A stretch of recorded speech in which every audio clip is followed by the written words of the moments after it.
ملتپال سیاستوال شهید عثمان خان کاکړ ولې ووژل شو؟ د دهشتګردۍ چینی سټي په پنجاب کې دي او د دهشتګردۍ پالیسي سټي دا په اسلام آباد کې دي. دا ختم کا دهشتګردي ختم ده.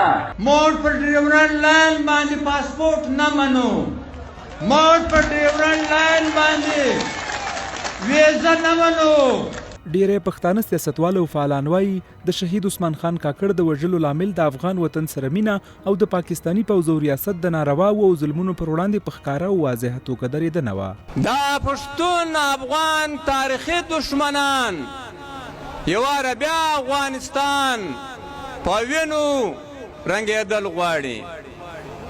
تاسو ټولو ته معلومه ده چې دا وخت هم په افغانستان کې دا ځینې ملګري وایي موږ په افغانستان کې امن غواړو. خبره دا ده موږ په افغانستان کې مداخلت بندول غواړو.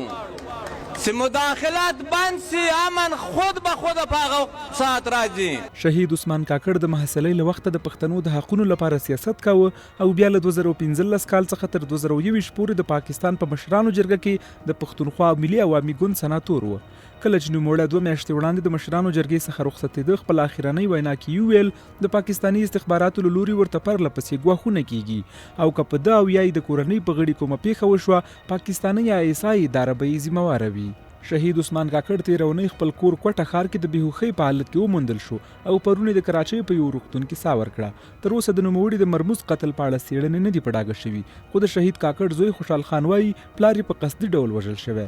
هغه چې پرون یې زرګونو ویرجنو پښتنو ته وینا کوله وویل که د پاکستان استخبارات دا فکر کوي چې د عثمان کاکړ پر شهادت به د لوی افغانستان نه رابنده شي اشتباه کوي. دا زموږ د حق چغه ده او دوام به کوي.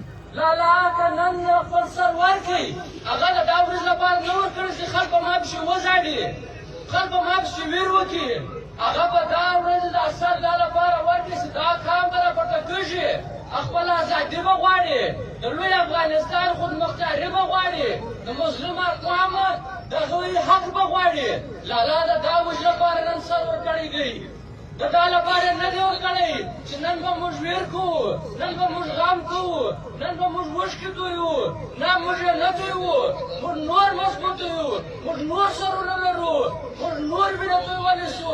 دارنګه موږ ډېر سرتېري ورکړي دي. د عثمان کاکړ شهادت سره په لر او بر افغان وطن کې د غم او ویر ټغر خور شوی.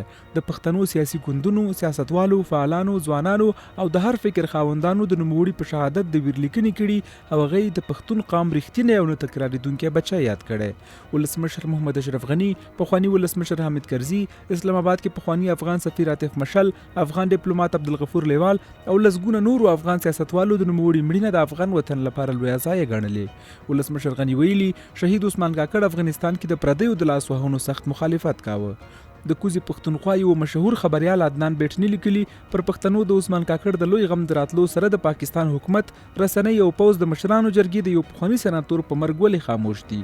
د پښتون افغان وطن په بیلابیلو سیمو کې د عثمان کاکړ حضوري او غایبانه جنازې وشوې او ټاکل شوې سبا چهارشنبه ماښام د جنوبي پښتونخوا په مسلم باغ کې خپلې پلرنۍ هدیره کې خاورو ته وسپارل شي.